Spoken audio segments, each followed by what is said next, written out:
Starting a business means juggling a lot, and not just what customers see. There's operating agreements, compliance filings, and legal paperwork that all make up your business identity. That's a lot to manage on your own. Start your business with Northwest Registered Agent. They help you get more for your business, more privacy, more guidance, and more resources. Northwest has been helping small business owners launch and grow their businesses for nearly 30 years. They're the largest registered agent and LLC service in the U.S., with over 1,500 corporate guides, real people who know your local laws and can help you every step of the way. With Northwest, privacy is automatic. They never sell your data, and they give you free tools like operating agreements, meeting minutes, and thousands of how-to guides. Don't wait. Protect your privacy, build your brand, and get your complete business identity in just 10 clicks and 10 minutes. Visit northwestregisteredagent.com/OFD-free and start building something amazing. Get more with Northwest Registered Agent at northwestregisteredagent.com/OFD-free. Welcome back to our Sunday bonus episode, where I share an article with you from a different podcast in our network. Today's episode coming from Optimal Relationships Daily. So with that, here's Greg with the post and commentary as we optimize your life. Beyond the Allowance, Raising a Frugal Kid by Shannon McLay with Frugalwoods.com. I love my son more than life itself. However, he was one of those kids who truly embraced the terrible twos and then aged right into the trying threes. He challenged every last decision we made for him, except his clothing choices. Miraculously, he did not have an opinion on his outfits. He is my first and only child, and as most parents know, there is no handbook for making the best parenting decisions, and rather than read books about his behavior, I chose to take the organic approach and go with what felt best to me. Not surprisingly, what felt best to me was that I was always right and he was always wrong.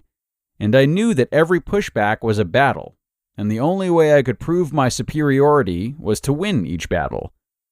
Fortunately, my husband has been, and always will be on the same wavelength as me as far as winning battles at home, so we had multiple dinners that ended with all of us crying at the table.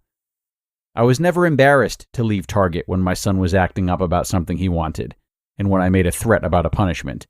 I always carried through on it, including throwing a new toy down the garbage chute at our apartment building. It was not one of my finest moments, but I was determined to win each and every battle at all costs. The good news and silver lining to all of this home drama was that it paid off. Once my son crossed over to 4, the painful lessons he learned through each family battle started to sink in, and he began to understand who was in charge at home. Little did I know that these battles would present the perfect training grounds for teaching him about good money habits. You see, in training my son to understand that I was in charge, I was learning the value of patience in educating him. Even though we had the same dinner battle every night for 740 nights straight, he didn't start to learn until night 741, and I developed the patience to wait 740 nights until he did learn. I employ this same patience with our money lessons. Surprisingly, he is much more receptive to money conversations than he ever was to eating his chicken, but I still have to remain consistent in what I am teaching him. When Will turned 5, we started having money talks with him. As he received cash gifts from family and friends, we decided to let him use the cash as he wished. We kept his cash in a plastic sandwich baggie and allowed him to make his own choices. This led to a disastrous fail on his part of spending every last dollar.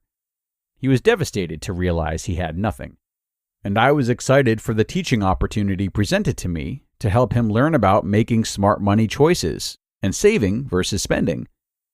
A year later, his baggie grew to all-time highs, and he was so proud of himself that he celebrated by spending more of his money, which led to another great teaching opportunity that I took advantage of.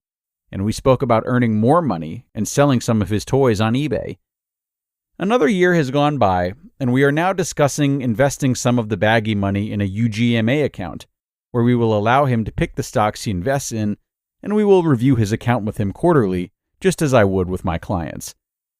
As I tell many people, my son is the most financially fit person I know, and it fills me with great pride to watch him make money choices and have in-depth conversations with me about his money. However, it has taken a great amount of teaching and patience from my husband and me to get him to this point.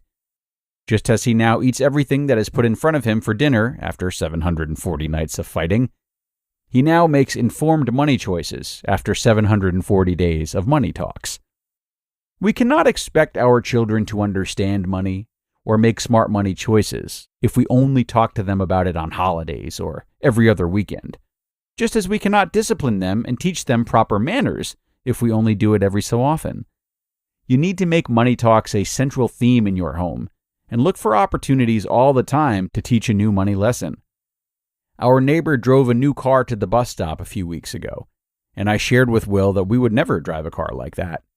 He asked why, and I plainly ran through the numbers with him and explained that we could travel to Italy multiple times for that one car, and asked if he would prefer Italy or the car. Not surprisingly, he chose Italy.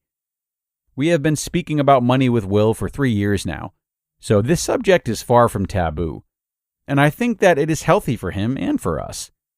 As he ages, we include him in more family finance decisions and ask for his opinion. And this not only helps him with his own money choices, but he learns how we make them as well. Our conversations have evolved as he has, because we've made it a habit in our home to continuously teach him good money skills, just as we made it a habit to teach him good manners. You just listened to the post titled, Beyond the Allowance, Raising a Frugal Kid by Shannon McLay with Frugalwoods.com. President's Day savings are happening now at the Home Depot with up to 40% off select appliances. Looking to upgrade your fridge? Check out LG's newest model, serving up ice in all kinds of styles. Cube, crushed, craft ice, and now new mini craft ice straight from the dispenser. From cold brew to fizzy favorites, these refrigerators will have you entertaining like a pro. Shop President's Day savings and get up to 40% off, plus free delivery on select appliances like LG at the Home Depot. Free delivery on appliance purchases of $1,498 or more. Offer valid February 5th through the 25th, U.S. only. See store online for details. Imagine you're a business owner who has to rely on a dozen different software programs to run your company. Each one is expensive, overly complicated, and worst of all, none of them are connected. Now imagine a platform that could tackle all of your business management needs in one place. That platform you're imagining? It's Odoo. Odoo has all the programs you'll ever need, and they're all connected on a single, simple, easy-to-use software, giving you peace of mind that your business is always being taken care of from every angle. Odoo assists in accounting, marketing, inventory, HR, CRM, manufacturing, and everything in between through its user-friendly interface and open-source applications. Basically, if your business needs it, Odoo's got it. Odoo sounds pretty amazing, right? So stop wasting your time and money on those expensive, disconnected platforms and let Odoo harmonize your business with simple, efficient software that can handle everything for a fraction of the price. It doesn't get much better than that. So what are you waiting for? Discover how Odoo can take your business to the next level by visiting odoo.com. That's ODOO.com. Odoo, modern management made simple. Okay, and thank you to Shannon for offering her take today. A lot of important messages delivered about how to talk to our kids about money. Obviously, it's great to lead with these lessons in financial responsibility as she's pitched today. But I would also encourage parents to think about the other side of the coin too. Most financially savvy adults are still well aware of at least occasional urges to spend outside the budget, be it on something spontaneous or something that we've wanted for a while.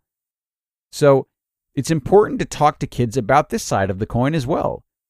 We can speak to them about this very human side of spending too, so that a sense of balance is instilled, better enabling them to not suppress any random spending urges they might get.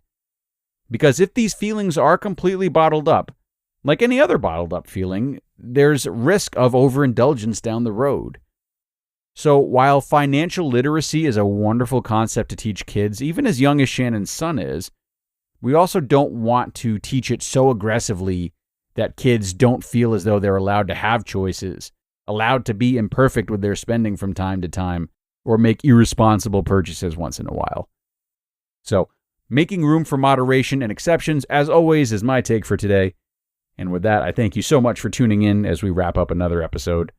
I hope you enjoyed this one, parents, and if so, do come back tomorrow for another parenting post. That's where your optimal life awaits.